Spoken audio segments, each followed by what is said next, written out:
You're watching FJTN, the Federal Judicial Television Network.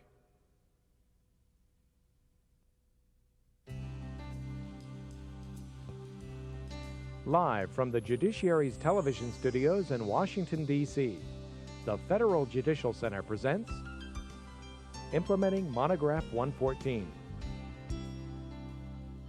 Hello, and welcome to our teletraining session on Monograph 114.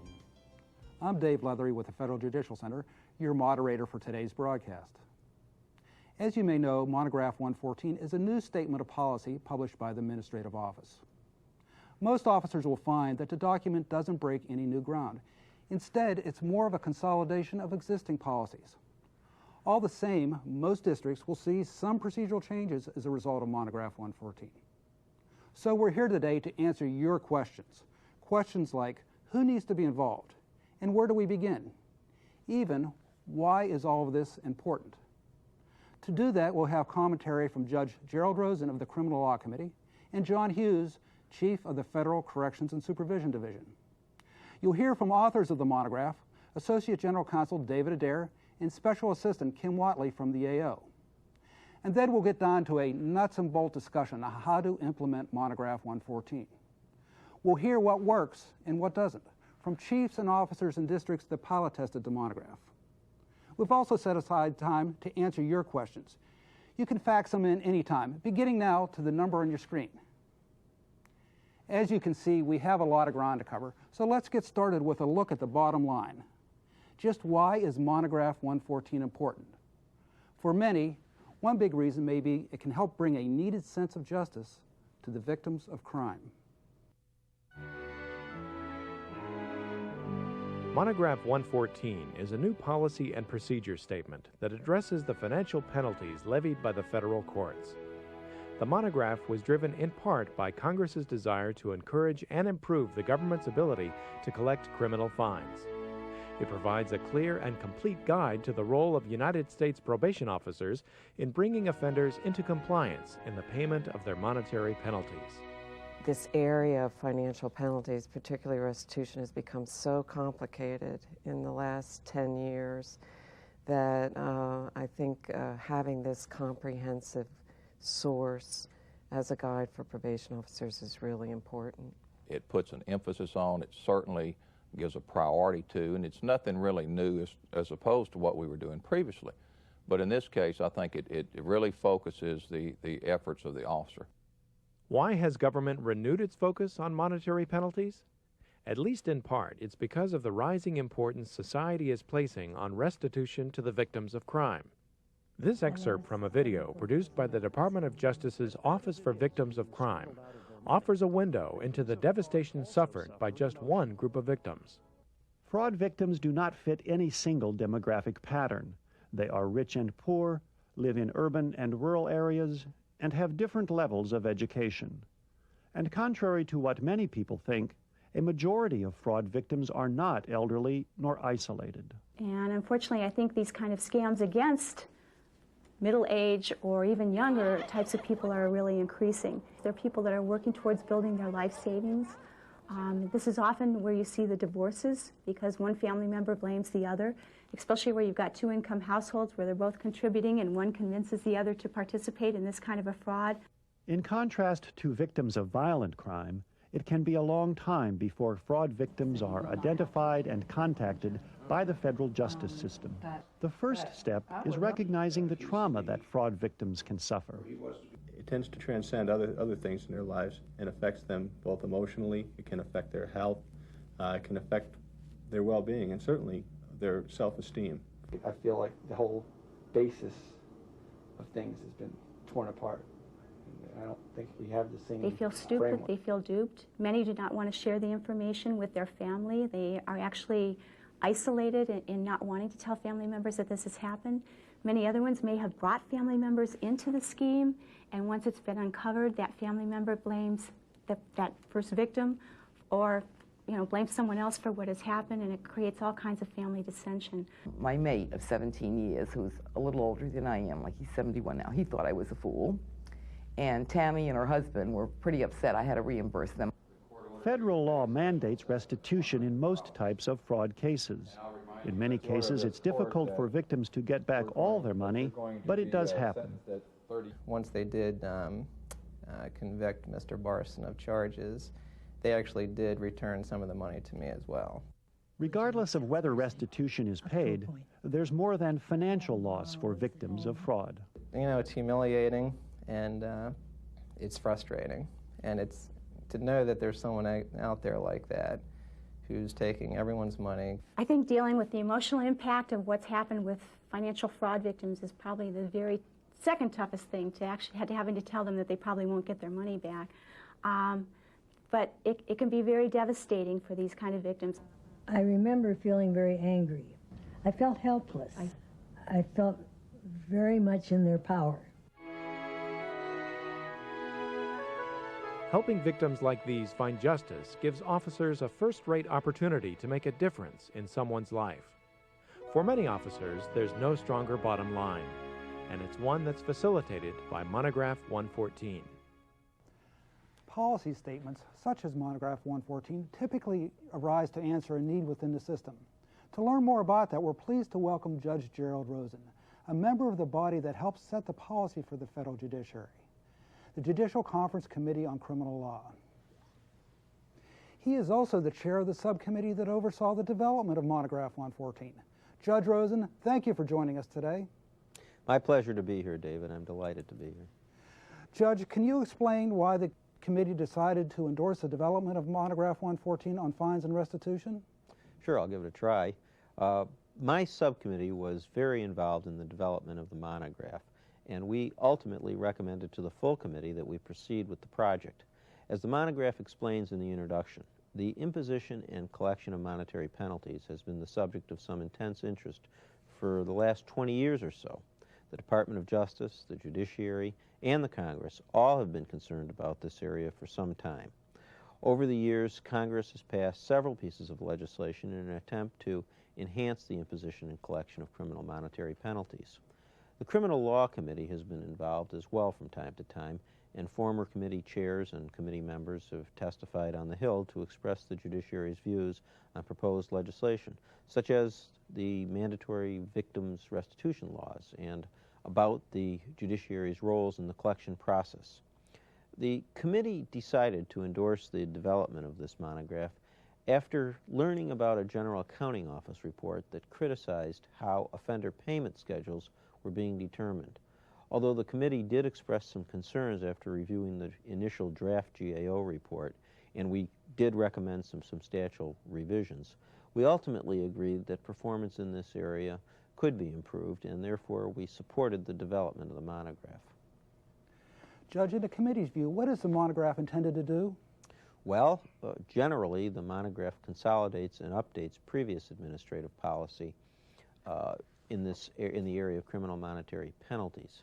Since it has been adopted by the Judicial Conference, it represents judiciary policy, although it does allow tremendous flexibility to the individual courts to develop standards based on their own individual needs. Secondly, and I think equally as important, the monograph reinforces a long-standing judiciary view that the Department of Justice has the primary responsibility for fine and restitution collection. That's a position that has not changed. Now, clearly probation officers play a pivotal role, and each officer has the responsibility to make recommendations to judges to monitor compliance with a sentence. However, the judiciary has limited fiscal resources, and so we are not able to train every officer to be a financial expert, nor to audit the financial records of every single offender, some of whom may not have the means to pay fines or restitutions. Moreover, the judiciary cannot assume executive branch enforcement authority to collect delinquent debts, but we can promote communication, coordination, and cooperation among the various court units and government agencies responsible for this area.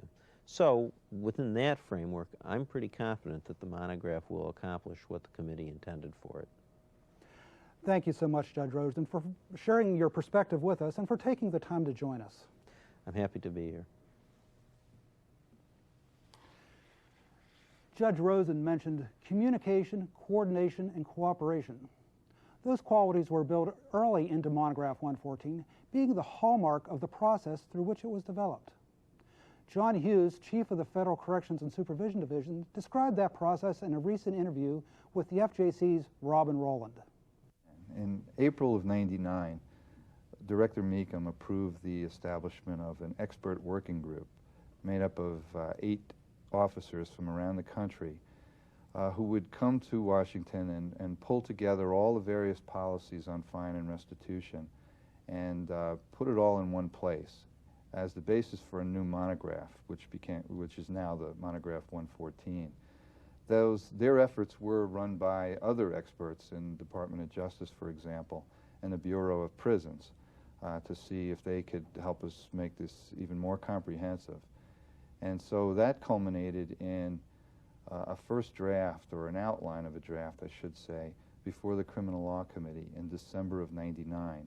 The committee was pleased that all this had been pulled together finally into one place, but they asked us if we couldn't put it out for wider comment and get other views as well. So what we did following that December meeting was form another working group. And that was, and first we went to the Chiefs Advisory Group and talked to them about it, about how to proceed. And most of them volunteered their own districts to test it out and supplied a deputy chief or a supervising officer to work with us on this. The idea being to not only work out the bugs and find out what we can improve before we implement the new monograph, but to make it more practical to officers. And they tried it out for 2 months, and it really was a good idea because what they came up with, also working with the FJC, was an implementation plan which is really going to help us implement this quickly and avoid confusion. For example, the working group and the FJC suggested that we have an implementation kit, kind of a checklist for a chief to follow when implementing the policy. For example, what do you say to the judge? What do you say to the public defender? How do you work with the financial litigation unit to make sure you touch all the bases and get off to a good start? The group also suggested that we come up with a lesson plan so that the training officer or the suspo or whoever's doing the training in the district for the probation officers has something that would help them get off to a fast start. And finally, they suggested that that the FJC and the division work very closely to make sure that Monograph 114 and the FJC's desk reference are completely compatible and not redundant in any way. And I think these are all pretty good suggestions, and in my opinion, that's how we ought to be doing business from now on when we come up with a new policy. Work with the experts in the field, test things out with the people in the field, and have a lot of interagency cooperation. So far, it's clear that a consensus-building process has been vitally important in the development of Monograph 114. But perhaps even more important to officers is the idea of consolidation. As we've mentioned, the monograph brings together existing policy, giving officers a single, comprehensive resource to turn to. In a minute, we'll take a closer look at the monograph itself with its authors, David Adair and Kim Watley. While I join them on the set, check out these opinions about Monograph 114 from chiefs in the districts that reviewed and pilot tested it. Well, I think the system realized that there was a need to improve our financial investigations, particularly in our pre-sentence reports. While we did a good job investigating other aspects of the defendant, there was some improvement that could be made in the financial side. We don't think of ourselves, or haven't thought of ourselves, as financial investigators, and realizing this need, where we developed the 114. Monograph 114 is important because it provides one comprehensive source for policy and procedure and statutory provisions related to financial penalties.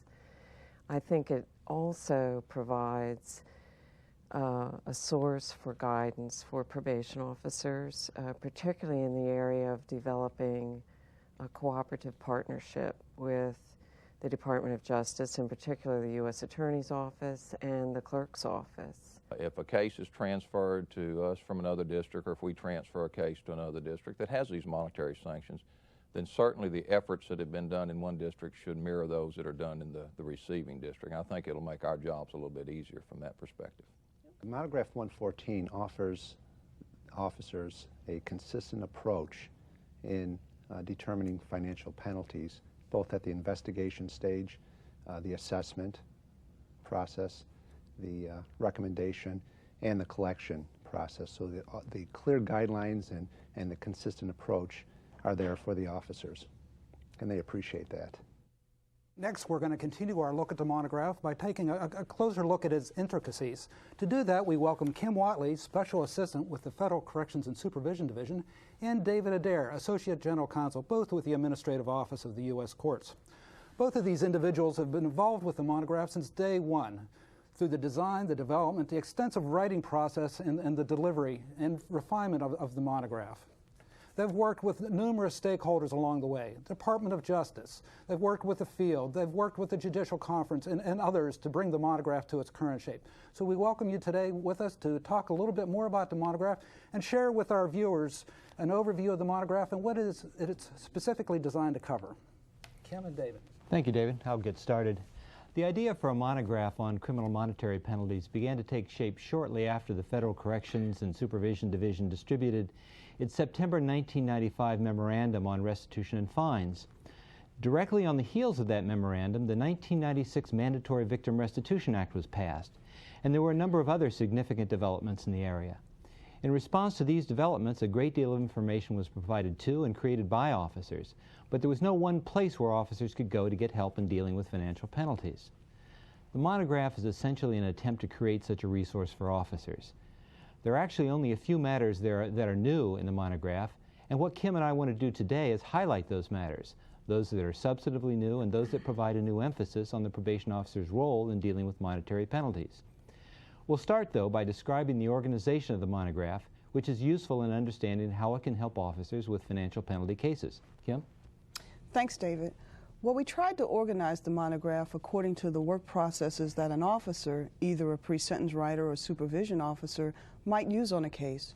First, in determining the type and amount of penalties that could be imposed in a particular case, then in formulating a sentencing recommendation as required by the Mandatory Victims Restitution Act, and then straight through the supervision process and noncompliance with payment.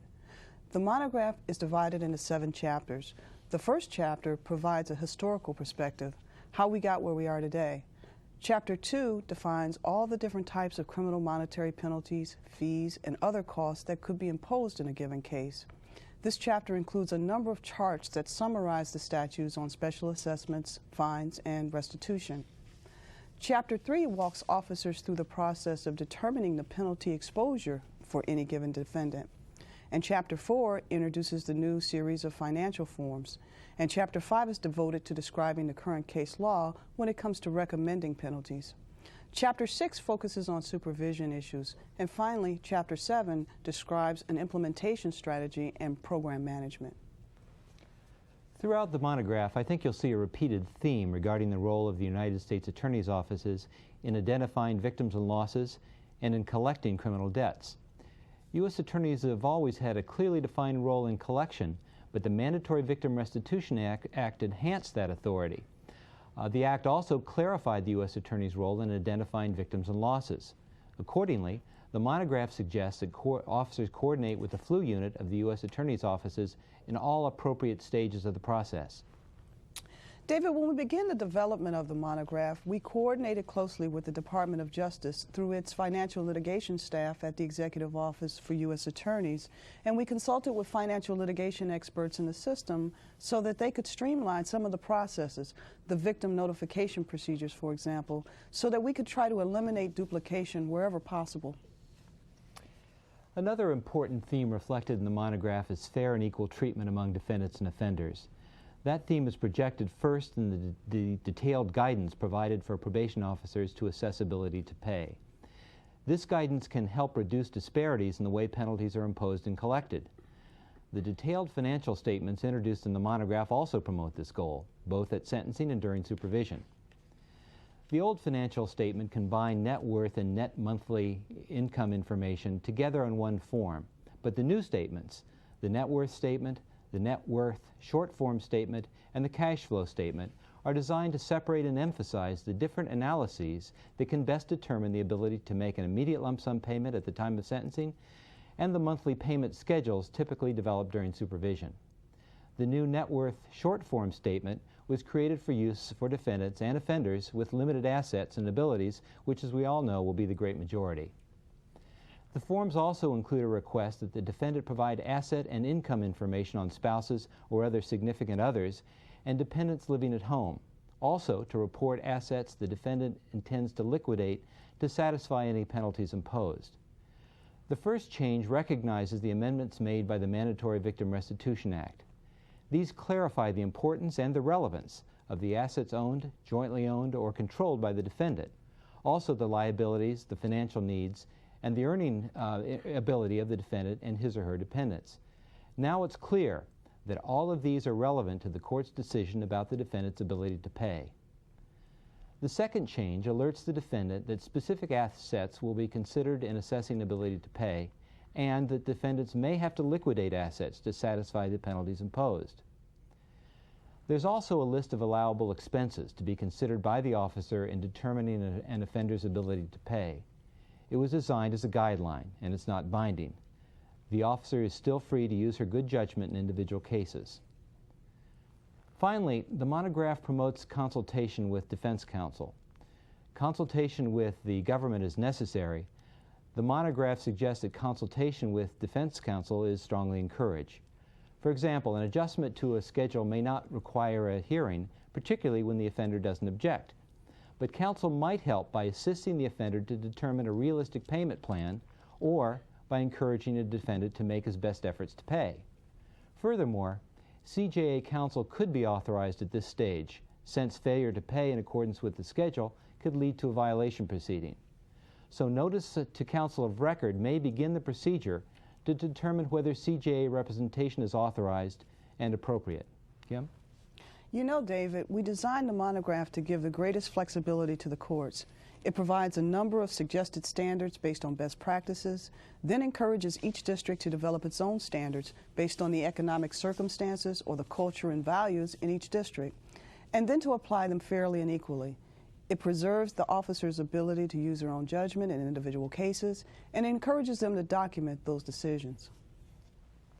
Another important issue that the monograph deals with, as it must, is the difficult issue of payment plans, even though the case law in this area continues to evolve. More and more courts seem to be following the literal holding in United States v. Ahmad, which held that the court may not delegate to the probation officer the function of setting binding payment schedules that the offender must comply with on pain of revocation. Some cases and some circuits have suggested practical means of dealing with this basic holding, but in general, more and more courts are finding reduced authority on the part of the probation officer. The monograph includes a discussion of the current state of the law, as well as what we consider to be the most practical ways of dealing with those cases to date.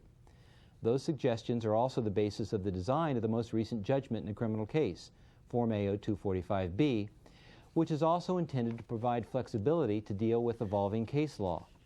That means, of course, that for now, officers will have to continue to follow the case law in their circuits on the payment schedule issue. That's right, David. Chapter 5 in the monograph describes the statutory requirements for restitution and fine payment terms and also discusses the case law. It also provides advice on how to make payment recommendations, and it mirrors the payment option language found in the revised judgments. Appendix E contains a sample of the revised judgment, and the Director of the Administrative Office will soon distribute copies of the new judgment, including the amended and revocation judgments and the judgments created for organizational defendants and for petty offenses. All of the WordPerfect judgments have been updated on the JNet and are now available for court use. The monograph identifies a lot of other tools that officers might use, including a list of sources for financial records. It also discusses the need for a comparative analysis, and it encourages officers not to simply rely on what an offender tells them about their financial condition. The monograph describes intermittent and graduated sanctions, and it identifies most of the enforcement collection tools available to the Department of Justice. It encourages coordination with the Financial Litigation Unit to make sure these tools are used when appropriate, particularly before requesting a revocation proceeding. Thank you, Kim. We've stressed the function of the monograph as a resource for both pre-sentence writers and supervision officers. Of course, taken as a whole, the monograph will only apply to a small percentage of the defendants and offenders in the federal system. However, when districts are familiar with the procedures and have made a good implementation effort, they'll be better able to determine which cases most need their energy and resources in imposing and supervising the payment of criminal monetary penalties. Thank you for that very helpful overview. Kim and David will be returning a little bit later during the segment of the program that we've set aside for questions and answers. And just want to remind you to send in your questions. We really want to focus on those kind of questions related to implementation, so we look forward to you joining us a little bit later. Over the next few moments, you'll be seeing some more tape footage from chief probation officers who are involved in the pilot testing and review of the monograph. And during that time, I'm going to be joined by some officers from the districts who were involved. So we'll be back with you in just a moment as we're going to be switching gears to talk about implementing Monograph 114. I think it's very important to get the court, the U.S. Attorney's Office, and even the public defender involved in this process and meet with them to explain why it's necessary that we change our investigation and why the information is important to the court, and really why it's important for the defendant to disclose the information.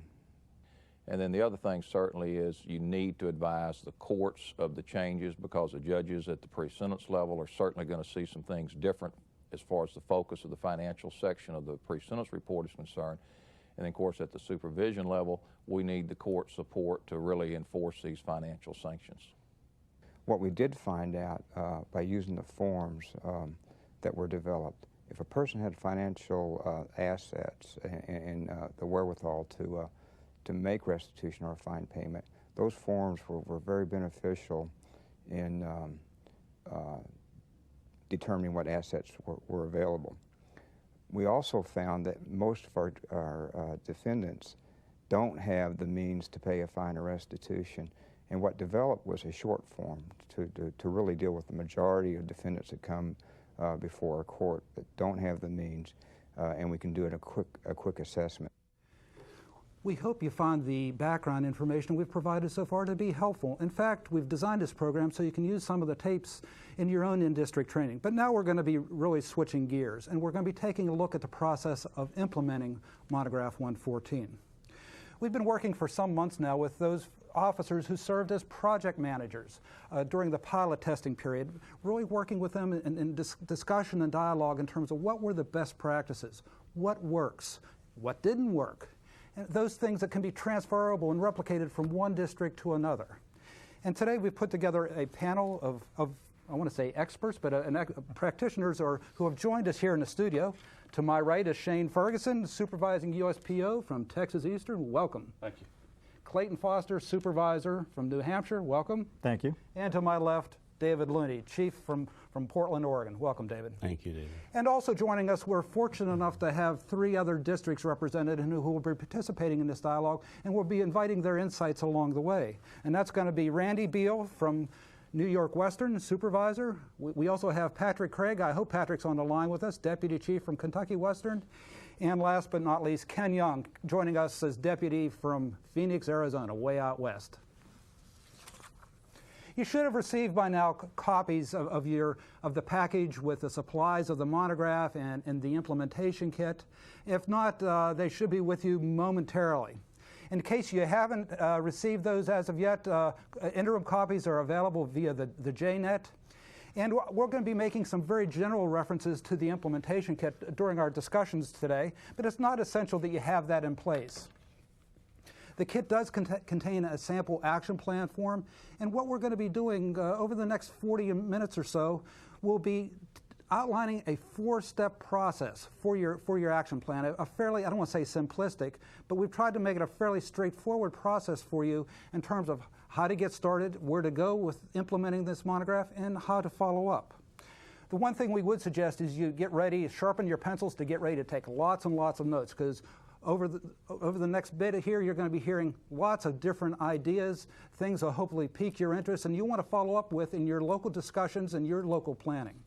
So let's go with the first step, which is getting started.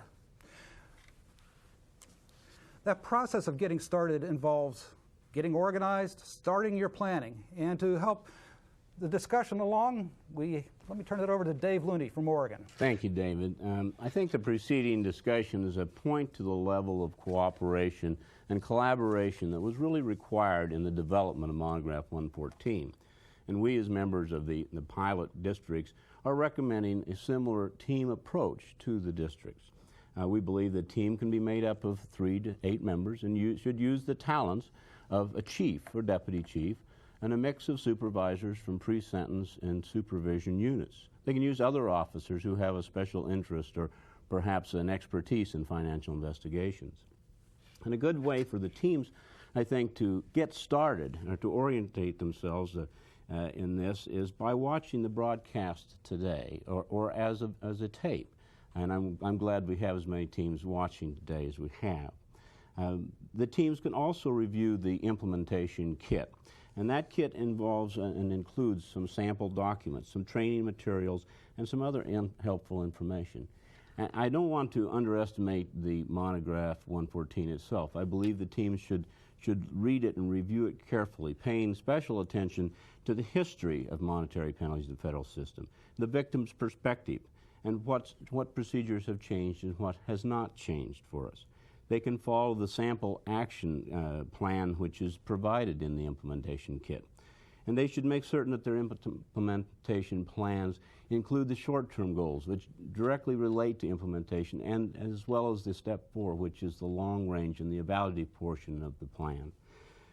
Most of all, I hope that the districts will use the materials and customize their action plans and the flow of information to meet their own district's needs. Clayton, would you care to share some of your experiences? Yes, I agree wholeheartedly with David. This really should be a collection of the best thinking that the districts can put together in order to formulate the implementation plan as quickly and as expeditiously as possible. One of the recommendations we might have for them is to create a summary that's either can be discussed with the court or distributed to the other judges depending on the court culture or the size of the court, as to those things that are going to change because of the implementation of Monograph 114, and also those things that are not going to change, so that you might alleviate some of the fear of the major changes that people think about when new processes are put into place. I would also perhaps recommend that they create a sample handout package of all the new forms. Again, this will alleviate some of the concern about the new paperwork that people always fear when they hear about, we have a new thing coming from Washington that we're going to have to implement. Also, I agree with David that perhaps using segments of the implementation or the teletraining in their implementation will also work very well in helping to identify why this whole process was put together and why we're moving in this particular direction. And then to discuss among themselves the best way it is for them within their court culture to identify the proper stakeholders and to inform the stakeholders of the changes that are going to be made. And I would emphasize that perhaps the best way to do that is to use methods that have proven successful in your districts before. If you have a procedure that works, don't change it because of this. Use it to help you implement this a little bit easier. David, some additional thoughts? Yes, and I think one of these are good ideas, and I think one of the best ways is to address major changes very clearly with our people. I think one of the best things is to get out the new forms and use them. Show the officers what the long form is and what the short methods are, and to explain the differences and let them use them and handle them. To talk to the clerks about the judgment and commitment orders that are new and the language which most efficiently imposes monetary penalties. And how to evaluate and set efficient payment schedules or proper payment schedules, and how to write enforceable supervision conditions. You know, Dave, there's also a section that may be a cause of some concern, and depending on how the district has handled collections in the past, and that's the area of determining allowable and non-allowable expenses. If there's an area that's going to cause concern among the defense bar, this may be one area that's highlighted. And perhaps by taking the initiative to dealing with this question up front, immediately you can belay some of the fears of perhaps the defense bar of where we're going with this and whether we're becoming true draconian. And I might even suggest that districts, while implementing this, perhaps have the court or the policy format or in some fashion articulate what expenses will be allowed within their particular district or circuit and which will not, and that might head off any potential legal challenges down the road on that somewhat volatile issue. I think another area, David, is the new and kind of a new focus on the spousal assets and the assets of dependents, and to be fair, their liabilities as well. We need to encourage lump sum payments or write orders to make penalties collectible immediately when we can determine that assets are sufficiently there to justify those kinds of orders. I think we need to decide when and how to bring in the U.S. Attorney's Financial Litigation Unit, both into our training, our implementation process, and our future training, as well as other stakeholders that are involved with us. I think we also, in our implementation process, need to review the existing memorandum of understanding that we have with the U.S. Attorney's Office and with the clerks. And if it's out of date, we need to compose a new one. Shane, let me bring you into this. What are your thoughts? Sure. We'd just like to offer a few tips at this stage of the game. And the first thing is that you've got to accentuate the positive of the monograph. There was a lot of time and effort spent in developing it, but it's a tool for officers. It was developed to help them make their job easier in conducting financial investigations as well as setting payment plans. And of course, you're going to have some resistance because you're asking officers to change the way they've done things in the past. And that can be somewhat of a problem because they're going to see this monograph and all the information that's contained in it and think, oh my gosh, it's just one other constraint on my time. And so it's important for you at the very beginning to let them know that this is just a tool, that it's going to help them, it's going to help their efforts, and it's actually going to save them time in the long run. I'd like to ask Ken Young to comment. Ken, you share with us some experiences from your implementation of this pilot out in Phoenix? We're getting some feedback, Ken. Could you turn on your TV?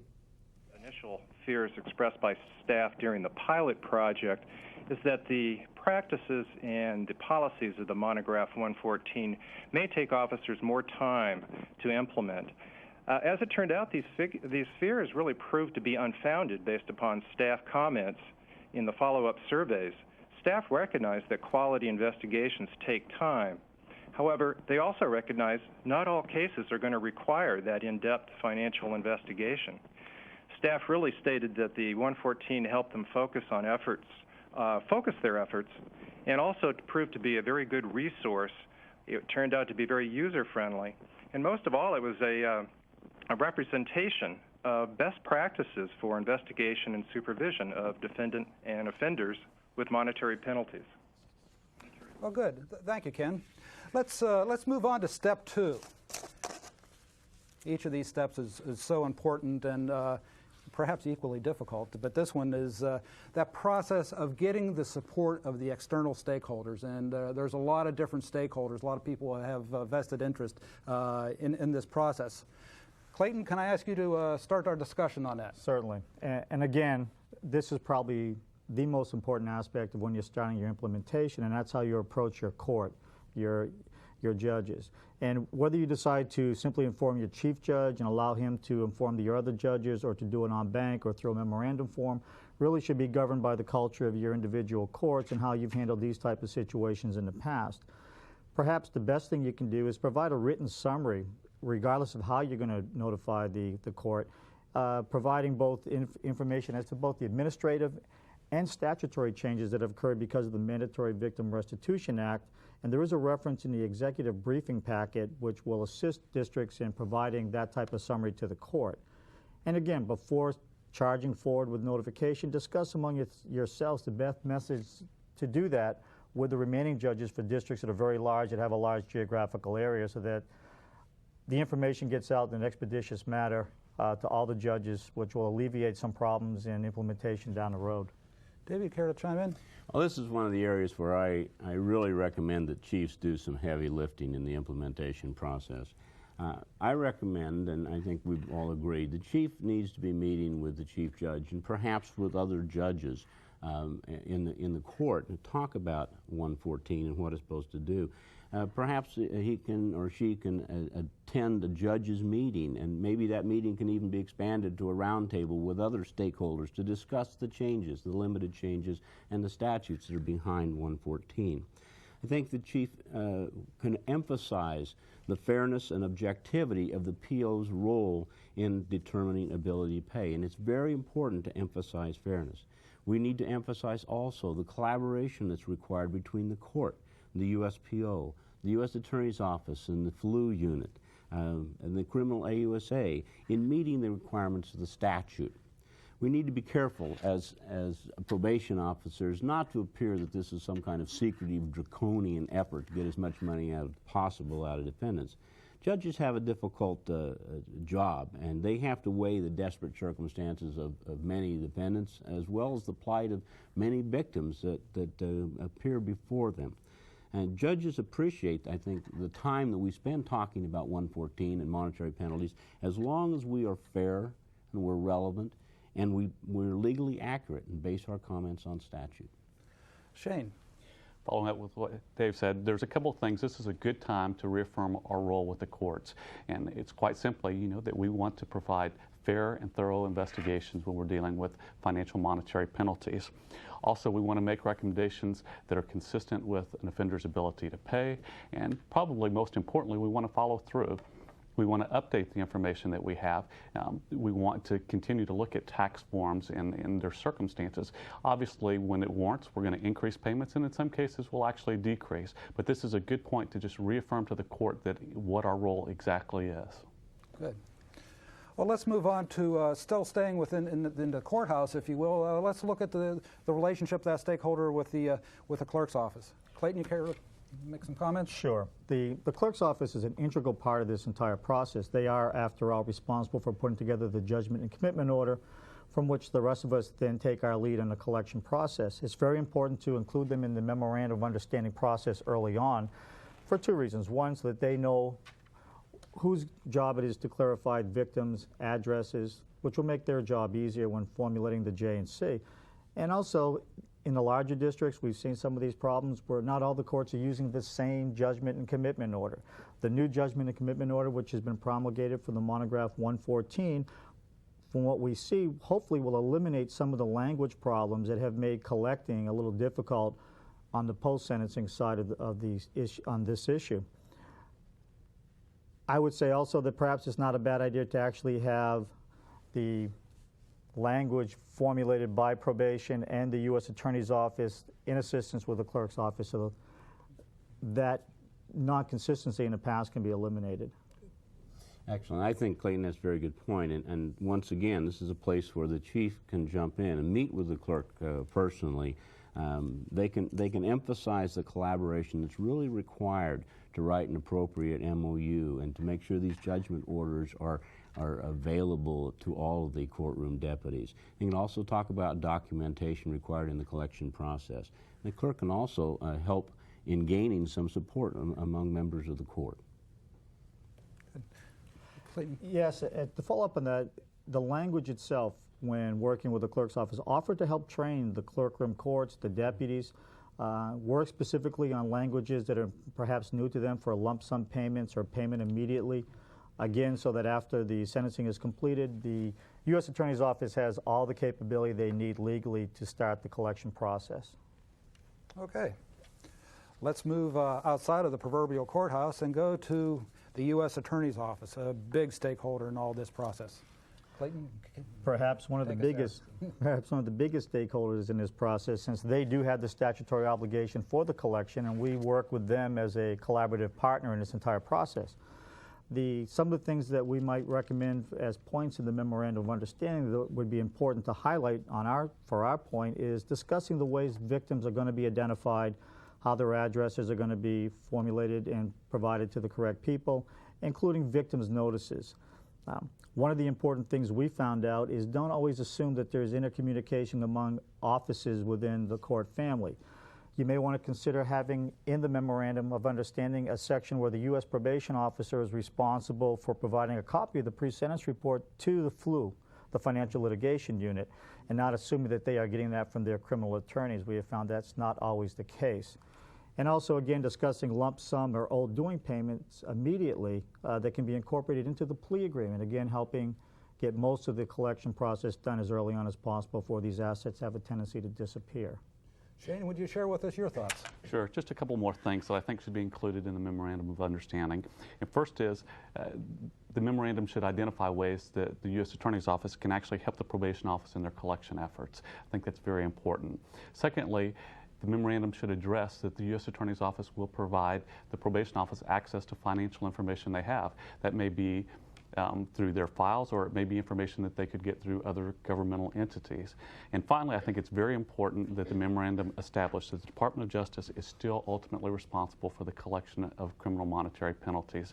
The probation office role is to make sure the offender is in compliance with their conditions and, you know, to assist the U.S. Attorney, but it's still the Department of Justice' primary responsibility is to collection. So we seem to be going around the table here. David. I think this is a very important discussion. The U.S. Attorney is a very critical stakeholder. As early as possible and to the greatest extent possible, we need to be involving the U.S. Attorney's financial litigation unit in our implementation process, perhaps in our training. We need to determine if just exactly what the flu unit's influence is within their own office, and can they help us in our contacts. Perhaps they can help us acquire victim information, information about loss, determination of the amount. Perhaps they can help us and collaborate with criminal ASAs by working with plea agreements, and of course in assisting us with collection efforts. And I think it's important also from a fairness standpoint to remember that everything that we say to the U.S. Attorney's Office needs to be open and transparent so that the Defender's Office can know the process that we're going through and examine it if they need to. And speaking of defense and defense counsel, let's take a look at that stakeholder. I think that's sometimes that's a part of the court family that we have a tendency to ignore because we think of it as probably the more adversarial aspect of what we do with. But it's really important that we bring them on board as quickly as possible in this entire implementation process. I would suggest providing them with a copy of the Monograph 114, even for their purpose of eliminating some fears as to what changes are going to be coming down that will impact on their job of being an advocate for their defendant or their client. Discuss the Mandatory Victim Restitution Act and the requirements that statutorily places on the probation officer. And also, you may want to warn them that the Department of Justice may be sending notices to collect early on so that they're not surprised by this, and they may have formulated a response or dealt with the Department of Justice early on in order to alleviate problems down the road on that end as well. David? I think it's very important to recognize the legitimate interests of the defender in mitigating financial penalties. At the same time, I think we can be honest and assertive regarding our obligation to get accurate financial information on all defendants and in the collection process. We need to emphasize the process and the fairness of our process and the court's need for information over the collection process. We don't want to get hooked on the resistance and perhaps even the anger that's generated by some of these changes. And we don't want to argue the legal merits of these changes without the assistance of the U.S. Attorney's Office. Good. Well, that takes us through step two, our first two steps here. We're going to go into a 5-minute break. We've covered a lot of territory in a relatively short period of time, so we're going to give you a break for a couple different reasons. First of all, to sharpen your pencils for steps 3 and 4 that'll be coming. Lots of ideas coming then. Also a chance to talk with each other, process a little bit about what you've heard so far, and please take this opportunity, if you have any faxed-in questions for us, get those to us at this point in time. Questions we're really looking for are related to implementation. So it'd be a great time. The fax-in number is 1-800-488-0397. We'll be back with you in a few minutes, and please take advantage of this opportunity to complete your rosters and get ready to complete your evaluations at the end of the broadcast, because we'll really need your feedback. Back with you in 5.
Welcome back.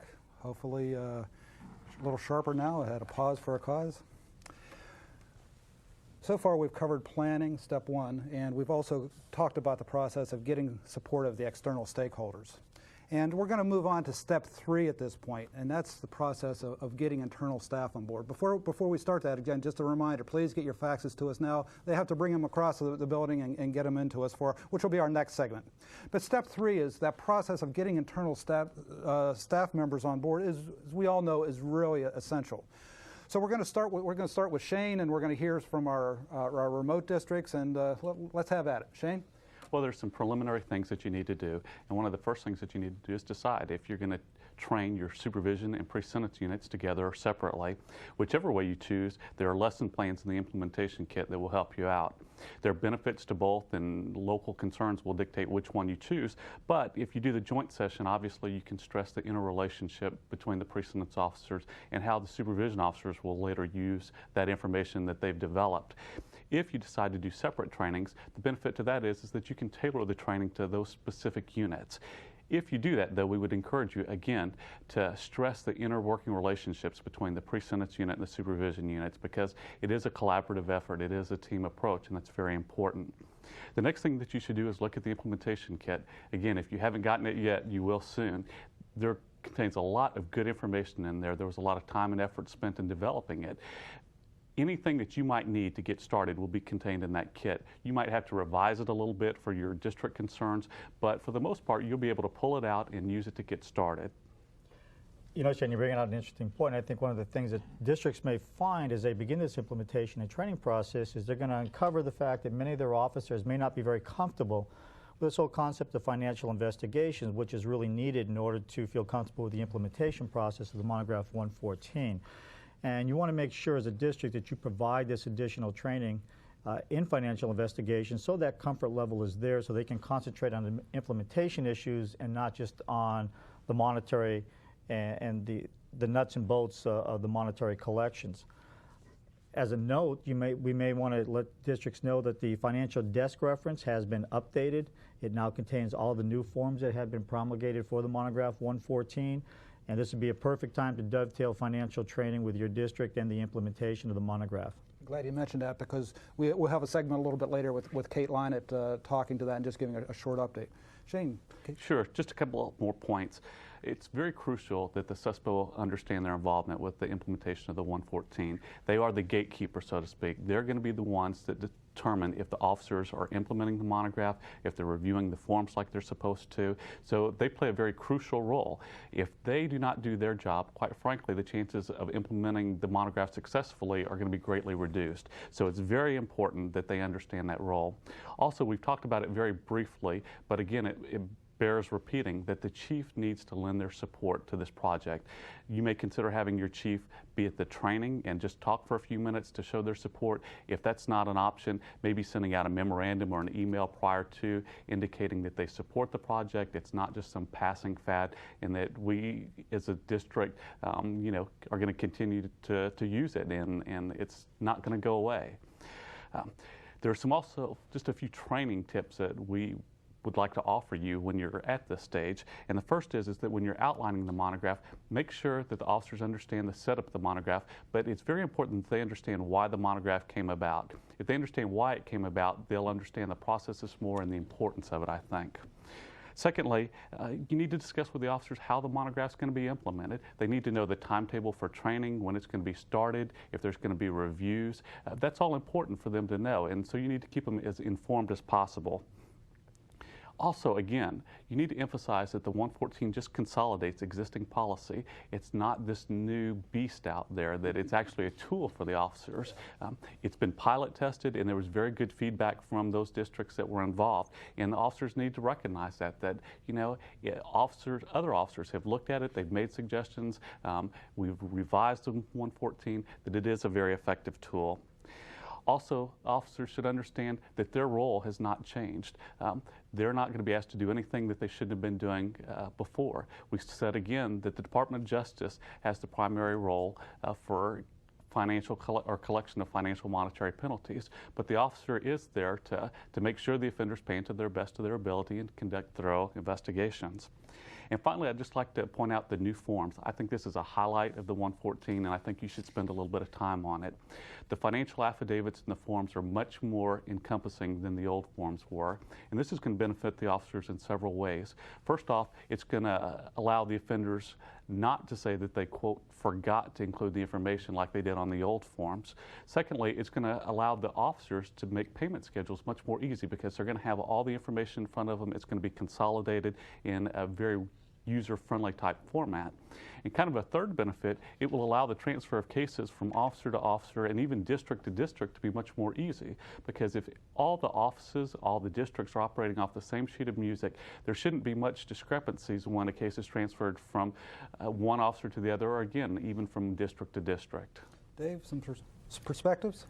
Well, one of the things, I'm going to lean on the chiefs once again, and I think the issue of getting the chiefs involved in training is critical. And I believe that whatever you say to your troops, the chief needs to be there and needs to back up and emphasize the need and the changes that are really focused on in 114. Yeah, I think that's one thing we've seen throughout the pilot, that support is so important. Clayton, let me go back to you. Well, more thoughts. There are some things I'd like to emphasize for the districts that are going to be implementing this new process, and that's don't become overly concerned about what appears to be a very cumbersome monograph when it comes in the mail, because you're going to find that it does not require a great deal more work than what you were doing in the past. In many cases, it may not require any additional work. You're simply going to be changing your tools as opposed to your work habits. The Monograph 114 can actually make the officers' jobs easier because the forms are now set up so that it makes it easier not only to collect the appropriate information and data, but also to analyze it, which is an aspect that it wasn't always done as effectively as possible in the past. We also found in looking at the data coming back from the pilot test projects that for the most part, for the vast majority of the information we saw, officers found that the new forms were very helpful. They weren't very much more difficult to use, and that the process was actually going to be an assistance to them in performing this very vital duty that they have to the court. We also want to make sure we point out to these individuals, this is not a passing fad. This is not the flavor of the month that's being generated from Washington or from wherever.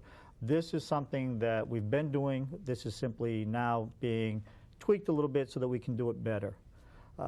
We want to recognize that officers are going to feel uncomfortable with certain aspects of this, again, going back to the training and raising that comfort level in dealing with financial aspects. Historically, that's always been an area of concern for supervisors and management when dealing with these type of issues. Don't underemphasize the importance of this training. Don't simply assume because they may have had financial investigation training 2 or 3 years ago that is still fresh. These are the type of skills that will shrink if they're not used on a regular basis. So ongoing training in this area is vitally important. And again, I'll emphasize what Shane mentioned earlier, the importance of supervisory reviews. Officers will very quickly take their cues from how their supervisors take a look at their work, and if the supervisors don't keep this in the forefront of their minds during every 6-month case reviews, it'll very quickly go back to the way things were. Yeah, I'd like to go out to our push-to-talk sites now. They've been such a vital contributor to our tips and to our techniques that we're presenting here. And let's go to Louisville, Kentucky, to Patrick Craig. Patrick, are you with us? Yes, David, I'd just like to reinforce some of what was said earlier. Turn down your TV set, please. I think we're hearing a little bit of feedback. Maybe that'll take care of it. Okay, what I'd like to do, David, is reinforce what was said earlier in reference to the chiefs doing some heavy lifting, first of all, and that they do play a vital role. But secondly, the most vital cog, I think, would be the participation of the supervisors in the case reviews as to, I guess, continue to voice what has been said, and that's that through the case reviews, they would play a vital part in the implementation and the continued reinforcement of the 114, both as a resource and a training tool for the officers when they deal with this aspect of our job. Okay, thank you, Patrick. I appreciate that. I'm still getting a little bit of feedback there. Maybe before we get you back on, we'll try to get that problem remedied. Let's go way up north, up to Buffalo. Randy Beal. Randy, you with us? Yes, Dave. Hello. We piloted in the district, and the officers were a bit anxious using the new forms, but they tell me after survey that after 2 or 3 financial investigations that they found the forms very easy to work with, and because they had a greater detailed look at an offender's picture, many of our payment schedules increased. Good. Well, thank you, Randy. We're getting a little feedback there today, too. Maybe the sun and the stars are out of alignment today, but we'll try to get those fixed here. And Ken, out in Phoenix. Dave, I have just a couple things to weigh in on here. First of all, regarding training, just a couple suggestions. Having training materials available, including, obviously, copies of the 114, the revised forms, having the district's policy on minimum monthly payments, allowable expenses, and procedures for receiving and collecting of monies is real important at the time of the training. Also, any forms that are going to be automated to be placed in the district's automated forms package prior to the training and available for immediate use would be important. I'd also just weigh in and say it's an extremely important thing for SUSPOs to be involved in both the implementation and ongoing monitoring, the compliance of the 114.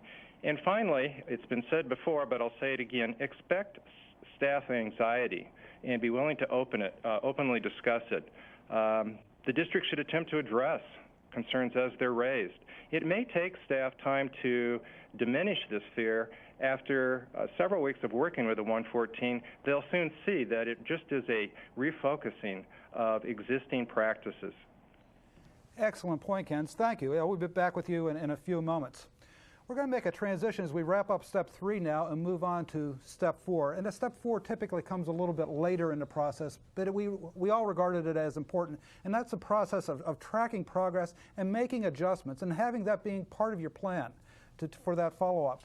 And in our numerous conference calls and our hours we've spent together, we as a group, including the remote sites, we really identified 6 different components of this follow-up that we want to share with you together. And let me start with David to talk about the review of the elements. I think in reviewing the elements, there are some really basic questions that we need to ask ourselves about the process. Did we use a team approach? And did we use the talents and interests and functions of the variety members of the team, the chief and the deputy chief and the supervisors and the officers? Did we develop a custom plan for our district which was based upon district needs? Did the plan observe the short-term goals of implementing 114 and the new practices? And did we observe the long-term goal of setting up an improved monetary process throughout the district? Did we produce effective training for our officers? Was that training based upon the statute? Did we reduce the resistance that we've talked about by talking about the limited changes? Was the training realistic and relevant? Did we use how-to principles in showing the officers how to use the new forms? And perhaps most importantly, did we build effective communication and cooperation between a variety of stakeholders? With the court in emphasizing the statute and the fairness of the probation officer's role, with the clerk's office in talking about the judgment orders and tracking, with the U.S. Attorney's Office and with the Financial Litigation Unit and our Memorandum of Understanding, and with the Public Defender's Office with a true and sincere emphasis on fairness. Good. As we talk about this process of analysis, I'd like to go back to Ken out in Phoenix. Ken, you want to talk about the self-review process that you shared with us? Your thoughts on that? Sure, Dave. I think it's important that during the actual implementation that the team get together regularly and ensure that all elements of the plan are being completed. Take a look at time frames. Make adjustments where necessary. Are action steps being followed? Do we need to add any or modify them in any way? The team leader should really oversee the process and manage the work of the team, and obviously keep the chief and the deputies informed. After implementation, it's suggested that teams reconvene after the first 6 or 12 months and ask the question, did we do what we set out to do? An internal evaluation of the implementation. May wish to do it on an annual basis thereafter. The SUSPO's reviews of the pre-sentence reports and case reviews do they indicate that staff are following the 114? If you find there are areas to improve, go ahead and implement those improvements. Ask why things aren't going the way they should. Elements of the MOU between the U.S. Attorney's Office and the Clerk's Office, were they being followed? Ultimately, ask the question, what could we do better? Good. Well, thank you, Ken. Shane, I'd like to go to you to talk about your thoughts in terms of determining some of the impacts of the implementation. Sure. After you do the self-review, you're going to want to look at, see what was the impact of the implementation and how are we going to track it. Obviously, there's a bunch of different ways that you could do it, and we're just going to offer 3. And the first way is quite simply to look at the total percentage of offenders that had a monetary penalty outstanding that were paying towards that prior to implementation of the monograph, and then look again after 6 months or a year after you've implemented it. If there's been an increase, you could obviously say there was a positive impact. Another way is using the supervisor review, looking at the supervisor audit reviews when they're looking at case reviews or pre-sentence reports. Look to see if the officers were abiding by the monograph. Were they doing what was required? Were they following up on financial information that needed to be reviewed periodically? And the third thing that we looked at was, did your overall collection rate increase? And we just want to just a little bit of caution here if you use that measure, because remember, the 114 was designed to help officers conduct more thorough financial investigations and collect penalties consistent with an offender's ability to pay. One of the side benefits from that is that many offenders are going to be paying more money than what they should.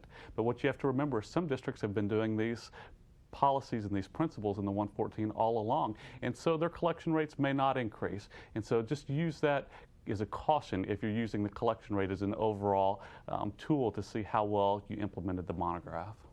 In our discussions, thank you, we've talked about the importance of the role of the supervisors in this process.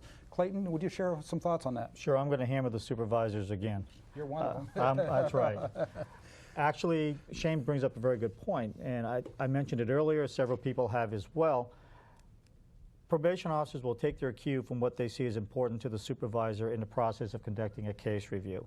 If the supervisor glosses over the financial collection data that's in the file on those files where that is important, that's very quickly is going to become apparent to the probation officer, and they're going to spend less and less time on something that they don't see as important to their immediate supervisor. So it's vitally important that the supervisor not only make sure that the forms are in the file, but the analysis has been done on the information conducted. Too often we'll have seen people, I collected the information, but I never looked at it. So it's as valuable as not having collected it at all. And this will give the supervisor as well a chance to really implement his coaching and or his mentoring skills, or to push that off on perhaps one of their specialists in this area, to bring all the officers up to that level where they will feel comfortable gathering this complicated information and basically separating the wheat from the chaff, and doing what they're supposed to be doing, which is the best effort they can for the victim without creating a new victim on the part of the offender's family. Good point. I'd like to invite comment from Patrick down in Kentucky. And Patrick, be sure let's try to crank that volume down on the TV set, try to eliminate the feedback problem. Patrick?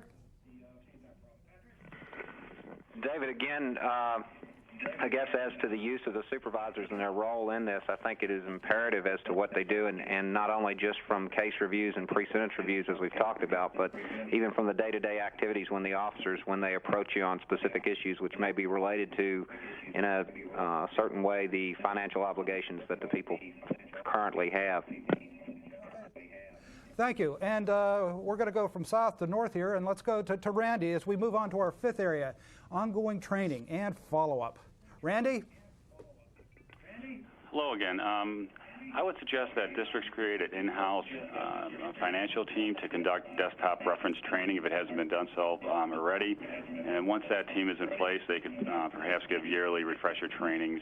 And I think it's crucial for the supervisor, again, the supervisor, is to identify officers who might be weak in financial work and to provide additional specialized training for them. Good. Well, thank you, Randy. And last but definitely not least, Ken, let's go back to you. You put together some thoughts and ideas that you shared with us with regard to specialization and those people that have an interest with regard to financial investigation. Dave, yeah, I think that it's real important for districts to consider tapping their internal resources. Officers that have an interest and expertise in financial investigation and supervision. These may or may not be specialists at the given time. Staff with experience in the financial desk reference, perhaps training on that in the past. Most certainly staff that have automation skills and knowledge, perhaps business and accounting skills. Most definitely those that have statutory and guideline knowledge regarding to monetary penalties. They can be an excellent resource as trainers for the publication 114 and, as mentioned earlier, the financial desk reference. They're a resource and ongoing consultant to staff. They certainly play a role in helping to demystify the financial cases and belay staff anxieties. And I would add one more thing here. Following our piloting here in the District of Arizona, we really made the decision that we wanted to have a financial specialist on staff and have just created the position and filled it, and we are going to have that person assist in the training, the implementation, and working with other agencies as we go about putting the 114 into effect in our district. Good, thank you, Ken. Yeah, we've now covered the basics of the 4 steps, the 4-step implementation process. And you've heard from the 6 pilot districts who were involved, and hopefully you've started to glean some ideas in terms of your own action plan at this point. You also heard a little bit about the importance of ongoing training, and as we welcome Kim and David back to the studio and get prepared for our Q&A session with your faxes, we'd like to introduce Kate Lynett, Senior Education Specialist here with the FJC, who's been doing a lot of work. Who's going to share with you the latest on the new financial desk reference and other FJC initiatives that are coming. Hi, and thanks, Dave. Let me take a couple of minutes to talk to you about the Financial Investigation Desk Reference.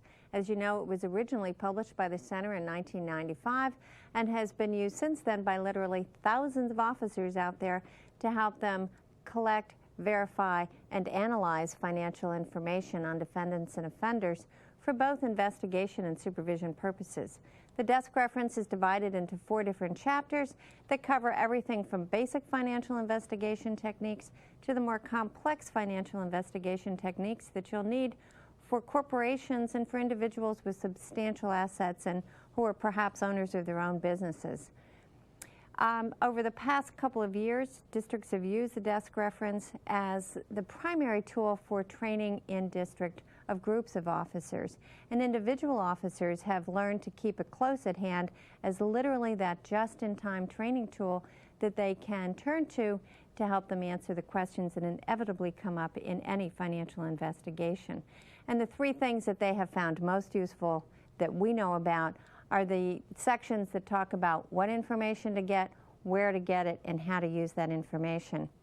As you may recall, last spring, we put a copy of the 2nd edition of the desk reference up on the DCN with updated tax forms. And since then, we've been working very closely with field officers to update the desk reference yet one more time to ensure that all the information coincides with Monograph 114. So all the changes that have been brought about by the Monograph are now reflected in the desk reference. As we speak, I'm happy to announce that the desk reference has been sent to the printers, and in a couple of weeks we should be sending information out to the districts on how to order copies for all of your officers. One other thing that we're hoping to do next spring is to send trainers out to the districts as you request them to help in consultation with you on how to improve your financial investigation efforts in your district. So if you have any questions, need additional information, please don't hesitate to contact me, and my phone number is 202-502-4115. And let me turn it back to Dave. Thank you. Thank you, Kate. Appreciate that update, and hopefully people will find that information helpful and give us a call if we can be of assistance. We have some faxed-in questions here. Really haven't had a chance to go over these in any detail, so I'm just going to sort of toss some of these out and invite a comment about them. And across the studio we have Kim and David joining us again, so I can see them way over there. And let me see. My signs of age are coming here. I need the First time publicly you see me in glasses here. I've got a question here wondering about the 2-month time frame and whether, for the pilot testing, and whether that was really enough time to adequately test the process. Kim, let me toss that one to you. 2 months' time does seem like a short period of time to pilot test a monograph of this size, but I tell you there were a couple considerations that we made. First, if we had extended the pilot test for a period longer than that, we would have missed the committee cycle, and therefore the monograph wouldn't have been delivered to the field probably for another 9 months or so.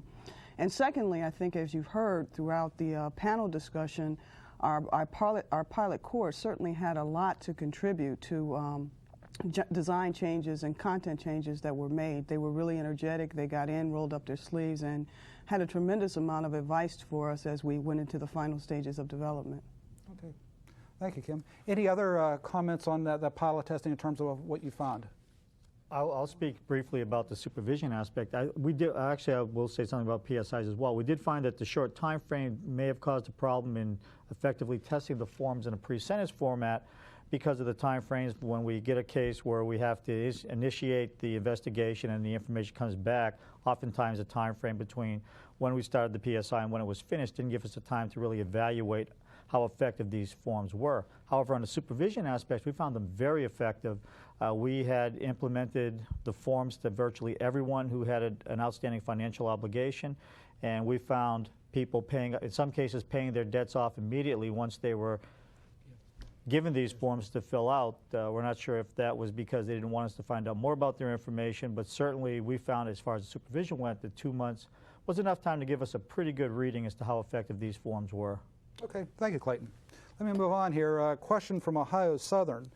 Are changes to the pre-sentence report format anticipated? If so, how and when will we receive guidance by way of revisions to Monograph 107?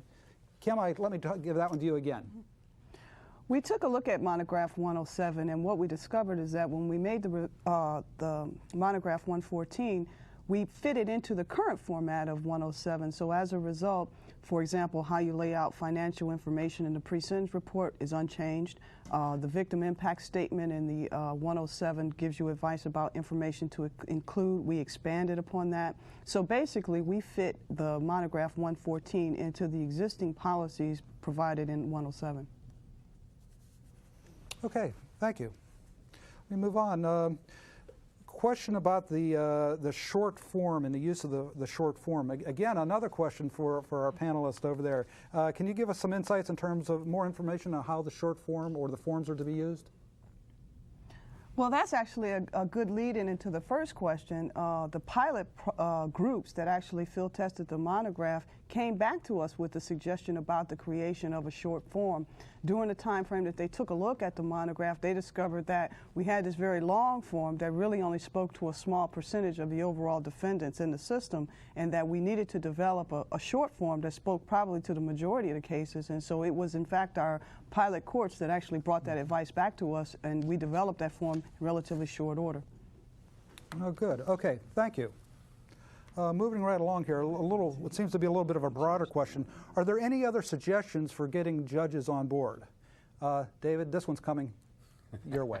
Thank you. As chief, that's what you get the big bucks for, huh? I think the judges in Oregon would agree. I'm not always an expert in this area. But the answer to this depends a lot upon the history and tradition of the communication within the individual district. If you have a good relationship with your court, the chiefs should approach the court and talk openly about the processes and required by the Mandatory Victims Restitution Act. They can talk about the probation officer's role. This is a very fair role for the probation officer. It's a balanced role. It's an objective role. And we need to emphasize that. And I think the court will support the changes in 114 as long as we are open and honest about the need to make some changes. These are limited changes, and they are fair changes. Good. Let me ask, any comments from there or from our remote sites on judges, things that you find working? I know I'm putting you on the spot. Okay, that's okay. Yet another quick query here is for the implementation team members. Any immediate benefits you saw from moving this process forward, from implementing this? I think one of the most immediate things that we saw in our district, and it wasn't unique in our district, was that the offenders paid off their fine and restitution rather than having to fill out this paperwork, because as you'll see, it takes a little while to fill out the paperwork. They have to attach receipts to it, so forth, and it was a significant amount of money. I'll just share that last week, just one officer alone, 2 people paid off a total of $17,000 rather than having to complete the forms. So that was a very immediate and positive result from implementing the monograph. Another aspect I found, although we already had in place a monthly budget form, the monograph has a monthly budget form as part of their implementation, and this has allowed officers on a routine basis, on a monthly basis, to be able to track expenditures by the offenders, so it's done almost on a line item basis, so that we can, instead of every 6 months or every 8 months, really find out where the money is going and where we might be able to reduce the outflow of the offender and redirect it towards the victim. Okay, thank you. We have a couple minutes. In the couple minutes we have left here, I'd like to invite any of our remote sites, you folks, or Kim and David, any final words of wisdom as we wrap this up. You know, pieces of advice as you've implemented this, things to remember, things you want to reinforce. I would just say that the monograph is a very positive tool. It will benefit officers, and once they get used to it, they'll see that, and it's just going to take a little time and development for it. But again, it's a very useful tool. It accomplishes what it set out to do, and so I would really encourage districts to aggressively train people and accentuate the positive on it, because it definitely is a tool for the officers that will help them. I think, too, you'll find that the monograph for the first time has placed all the information and all the statutory obligations that we have had in one convenient location. Instead of having to run to one reference for one thing and then another reference for the investigation material, it is now packaged in such a way that the officer can find everything they need, and in a sense which validates many of the things they've been doing in the past. They can now point to something and say, I've been doing it right, this shows me I've been doing it right, and it gives me some direction to maybe do some things a little better as well as doing it right. Okay. Well, we've covered a lot of territory in the last 90 minutes. David, did you have something you wanted to?